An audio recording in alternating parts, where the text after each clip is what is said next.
शांति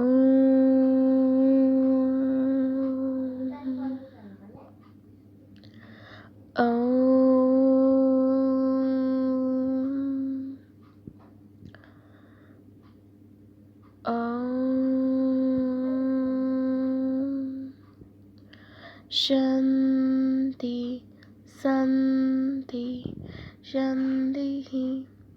स्वस्थ सुप्रभात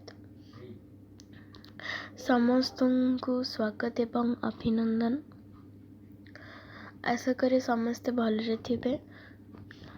आज आम योगर अवधारण और व्यक्तित्वर विकास संपर्क जानिबा। गीतारे अछि योगः कर्मसु कौशलम समत्वं योग उच्यते युक्ताहार विहारस्य युक्तचेष्टस्य कर्मसु युक्तस्वप्नबोधस्य योग भवति दुःखः। योग सूत्र अछि योगश्चित्त वृत्ति निरोधः समाधि भावनार्थः क्लेशतनुकरणाश्चार्थश्च मैत्री करुणामिदित व्याख्यानं सुख दुःख पुण्य भीषणं भावनादिश्च प्रसादनम्। हठयोग हेउछि उत्साह साहस धैर्य तत्वज्ञानश्च निश्चयात् जनसंग परित्यागात् षट् वियोगः प्रसिद्ध्यत। एबे हमें योगाभ्यास और व्यक्तित्वर विकास संपर्क जानिबा। योगासन सुषम खाद्य क्रिया आदि साधन बाह्य व्यक्तित्वर निर्माण करता है। संतुलन आसन शिथिलीकरण आसन योग निद्रा मुद्रा और ध्यान अभ्यास चरित्र गठन में सहायक होता है। प्राणायाम प्रत्याहार अंतर्मौन और ध्यानर अभ्यास भावनात्मक चरित्र गठन में सहायक। सबु अभ्यास आध्यात्मिक चरित्र गठन में सहायक होता है। एबे हमें आसन करबा। प्रथम आसन हेउछि सरल धनुरासन। एथिପାଇଁ प्रथमे पेट तळକୁ କରି ଶୋଇବା। आंठू पाखରୁ गोड़କୁ मोड़ी गोइठीକୁ नितंब उपरे रखिबा। आंठू और पाद परस्पर सह लागि रहिबा दरकार। दुई हाथ द्वारा गोड़କୁ बालगंठी पाखରୁ धरिबा। निश्वास भितरे भर्ती करे आंठू और जंघ गुड़िक क्रमशः उठाई ऊपर आड़କୁ टाणिबा। हाथ सीधा रखिबा। पछ भाग उठिबा परे पेटर उपरी भागरे छाती बेक और मुंड को मध्य उपरକୁ उठाइबा। नाभि एवं पेटर पाखापाखि भाग भूमि उपरे लगी रहिबा। शेष भाग उपरକୁ उठी रहिबा एवं शरीर आकृति धनु सदृश होइथिबा। एही स्थिति को 10 रु 30 सेकेंड मध्य करिबा दरकार। निश्वास छाड़ुथिबा अवस्था क्रमशः पूर्व स्थिति को फेरी आसिबा। स्वास्थ्य प्रश्वास साधारण हेबा परे पुनर्बार करिबा। एहार उपकार कौन ना मेरुदंड को नमनीय एवं सुस्थ कराए। सर्वाइकल स्पोंडालाइटिस अंडा व्यथा पेट रोगर लाभदायक अटे। स्त्री मानकर मालिश धर्म संबंधी विकृति लाभदायक। किडनी को पुष्टिकर मूत्र विकार को दूर करे। यापर द्वितीय आसन अर्धशलाभासन। प्रथमे पेट तळକୁ କରି ଶୋଇ पड़िबा। दुई हाथ को जंघ तले रखिबा। प्रश्वास भर्ती करी बाम गोड़ को ऊपर को उठाइबा। आंठू पाखରୁ गोड़ न मोड़ी सीधा रखिबा। थोड़ी भूमि उपरे लगी रहिबा। 10 रु 30 सेकेंड एही स्थिति रे रहिबो। एही प्रकार डाहण गोड़ द्वारा पुनरावृत्ति करिबा। लाभ कौन ना अंटा व्यथा और साइटिका व्यथा अत्यंत लाभदायक होता है। यह परे अर्ध मत्स्येंद्रासन। एथिपाई कि दुई गोड़ लंबा करी बसी बाम गोड़ को मोड़ी गोइठीर नितंब पाखरे लगाइबा। डाहण गोड़ को बाम गोड़र आंठू पाखरे बाहर आड़କୁ भूमि उपरे रखिबा। बाम हाड़ को डाहण आंठू निकटरे बाहर पटको सीधा रखी डाहण पादर पंजा को धरिबा। डाहण हाथ को पिठी पछरे मोड़ी पछ आड़କୁ देखिबा। एही परी अन्य पाखରୁ ମଧ୍ୟ ଏହି आसन को करिबा। एहर उपकार कौन ना मधुमेह और अंडा व्यथार लाभकारी अटे। पृष्ठ भागर समस्त शिरा प्रशिरा सुचारू रूप रक्त संचालन करता है। उदर विकार को दूर करिଥାଏ। ଏହା ପରେ शीर्षासन। शीर्षासन बहुत जटिल अटे। जी को करदेला तो बहुत उपकार भी होता है यार। କ'ଣ ନା ବଜ୍ରାସନରେ ବସିବା। ଦୁଇ ହାତର ଆଙ୍ଗୁଳି ଗୁଡ଼ିକୁ ପରସ୍ପର ସହ ଛନ୍ଦି କହୁଣୀ ପର୍ଯ୍ୟନ୍ତ ହାତକୁ ଭୂମି ଉପରେ ଲଗାଇବା। ମୁଣ୍ଡକୁ ହାତ ମଝିରେ ରଖିବା। ଶରୀର ଭାର ଗ୍ରୀବା ଓ କହୁଣୀ ଉପରେ ସନ୍ତୁଳିତ କରି ଦୁଇ ଗୋଡ଼କୁ ସିଧା କରିବା।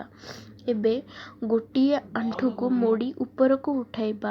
ତାପରେ ଆଣ୍ଠୁ ମଧ୍ୟ ଉପରକୁ ଉଠାଇ ମୋଡ଼ି କରି ରଖିବା। ମୋଡ଼ା ହୋଇଥିବା ଆଣ୍ଠୁଦ୍ୱୟ କ୍ରମଶଃ ଗୋଟିଏ ଗୋଟିଏ କରି ଉପରକୁ ଉଠାଇବାକୁ ଚେଷ୍ଟା କରିବା। ଆରମ୍ଭରେ ଶୀଘ୍ରତା କରିବା ନାହିଁ। ଧୀରେ ଧୀରେ ଗୋଡ଼ ସିଧା ହେବାକୁ ଲାଗିବ। ଗୋଡ଼ ସିଧା ହୋଇଯିବ ଏବଂ ପରସ୍ପର ସହ ଯୋଡ଼ି ହୋଇ ରହିବ।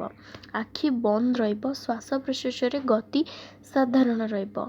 ଯେଉଁ କ୍ରମରେ ଗୋଡ଼ ଉପରକୁ ଉଠାଇଥିଲେ ସେହି କ୍ରମରେ ପୁଣି ପୂର୍ବ ସ୍ଥିତିକୁ ଫେରାଇ ଆଣିବା ଉଚିତ। ଶୀର୍ଷାସନ ପରେ ଶବାସନ କରିବା ଏବଂ ଠିଆ ହୋଇ ତାଡ଼ାସନ ମଧ୍ୟ କରିବା, ଯାହାଦ୍ୱାରା ରକ୍ତର ପ୍ରବାହ ଯାହା ମସ୍ତିଷ୍କ ଆଡ଼କୁ ହେଉଥିଲା ତାହା ସାଧାରଣ ହୋଇଯିବ। ତାପରେ ଏହାର ଉପକାର କ'ଣ ନା ଏହି ଆସନଟି ଆସନମାନଙ୍କ ମଧ୍ୟରେ ରାଜ ଅଟେ, ଯାହାକୁ ଆମମାନଙ୍କୁ ଜଟିଳ ଲାଗିଥାଏ ବହୁତ। ଏହାଦ୍ୱାରା ମସ୍ତିଷ୍କକୁ ସୁସ୍ଥ ରକ୍ତ ମିଳେ, ଯାହାଦ୍ୱାରା ନାକ, କାନ, ଚକ୍ଷୁକୁ ଆରୋଗ୍ୟ ମିଳେ। ପିଟୁଏଟାରୀ ଓ ପିନିଆଲ ଗ୍ରନ୍ଥକୁ ସକ୍ରିୟ କରି ମସ୍ତିଷ୍କ ସୁସ୍ଥ ରଖେ। ସ୍ମୃତି, ମେଧା, ଧାରଣ ଶକ୍ତିର ବିକାଶ କରେ। ପାଚନତନ୍ତ୍ର, ଅଗ୍ନାଶୟ, ଅନ୍ତ ଓ ଯକୃତକୁ ସକ୍ରିୟ କରି ଜଠରାଗ୍ନିକୁ ପ୍ରଦୀପ୍ତ କରେ। ଥାଇରଏଡ୍ ଗ୍ରନ୍ଥିକୁ ସକ୍ରିୟ କରି ଦୁର୍ବଳତା ଓ ମେଦବୃଦ୍ଧିକୁ ଦୂର କରେ। ଥାଇରଏଡ୍ ଗ୍ରନ୍ଥିକୁ ମଧ୍ୟ ସକ୍ରିୟ କରିଥାଏ ଓ ଦୁର୍ବଳତା ଓ ମେଦବୃଦ୍ଧିକୁ ମଧ୍ୟ ଦୂର କରିଥାଏ। ମୁଖମଣ୍ଡଳର ଓଜଃ ତେଜର ବୃଦ୍ଧି କରେ। ଅସମୟରେ କେଶ ଝଡ଼ିବା ଓ ଧଳା ହେବା ଉଭୟ ବ୍ୟାଧିକୁ ଦୂର କରିଥାଏ। ଏହାର କିଛି ସତର୍କ ଅଛି, କ'ଣ ନା ଯେଉଁମାନଙ୍କର କାନରେ ଯନ୍ତ୍ରଣା ରହିଛି ସେମାନଙ୍କୁ ଏହି ଆସନ କରିବା ଅନୁଚିତ। ହୃଦରୋଗ, ଉଚ୍ଚ ରକ୍ତଚାପ ଓ ଅଣ୍ଟା ବ୍ୟଥାର ରୋଗୀ ଏହି ଆସନକୁ ବିଲକୁଲ କରିବେନି। ଭାରୀ ବ୍ୟାୟାମ କରିବା ଠିକ୍ ପରେ ଶୀର୍ଷାସନ କରିବା ବହୁତ ଭୁଲ। ଏହି ଆସନକୁ କରିବା ସମୟରେ ଶରୀରର ତାପମାତ୍ରା ସାଧାରଣ ହେବା ଦରକାର। ସର୍ଦ୍ଦି ଆଉ ଥଣ୍ଡା ହୋଇଥିଲେ ଏହାକୁ ଟୋଟାଲ କରିବା ହିଁ କଥା ନୁହେଁ।